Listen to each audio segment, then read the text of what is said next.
afurtama ta'a jechuudha.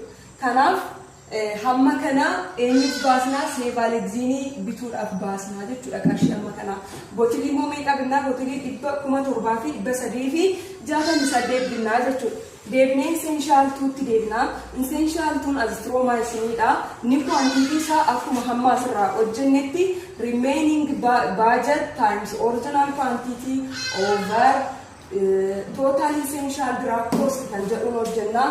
Isuma kana bakka isaa buusnaa jalqaba irratti vaayitaalii binnee qarshii nuuf hafe qarshii 2,264 baay'isuu original quantity isaa amma barbaadame asirratti meeqa 17,200 kan ture sanaan baay'isnaa. Hiruu meeqa jennaa? Hiruu total essential drug cost isaatiif irraa jechuudha. Asirratti arganne miiliyoona 1,500 7,000 kanaaf irraa jechuudha. Kanaan gaafa irru asirratti birrii kan jettu kun waliin baddii viyaalii keenya tafa. Kanaaf viyaalii meeqa argannaa? Viyaalii 4,296 akka binnu jechuudha. Foormulaa kanarraa kan hojjetu hamma isaa hir'isnee hojjechuudha. Kanaaf viyaaliin 4,296 qarshii meeqa barbaachisa kan jedhuun unit of price isaatiin baay'isnaa jechuudha. Unit of price isaa meeqa? birrii 10dha jechuudha. Kanaaf 10 baay'isnaa. Gaafa 10 baay'isu meeqa argannaa? 42,960 argannaa jechuudha. Kanaaf birrii hamma kanaa baasnee jechuudha.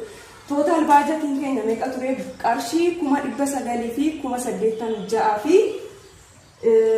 birrii 570 ture jechuudha. Kanaaf kana yoo walitti daanu total procurement yookiin kan binne qorichoota binne kana gaafa deebinee tilmaamnu qarshii 700 fi 22,570 vaayitaaliidhaaf baasnee ida'uu essential waan yookiin seevaaleegziiniidhaaf kan baasne 200 fi 21 fi qarshii 40 seevaaleegziiniidhaaf baasne itti fufnee essential tu bituudhaaf azithromycinii bituudhaaf immoo qarshii 4,200 fi 42,960 baasnee waliigalatti qarshiin baasne kun meeqa dhufee 900 fi 86 qarshii 570 dhufee jechuudha. Kanaaf qarshiin keenya yookiin total budgetiin keenya kan nu gadhiifame maalirratti dhumee?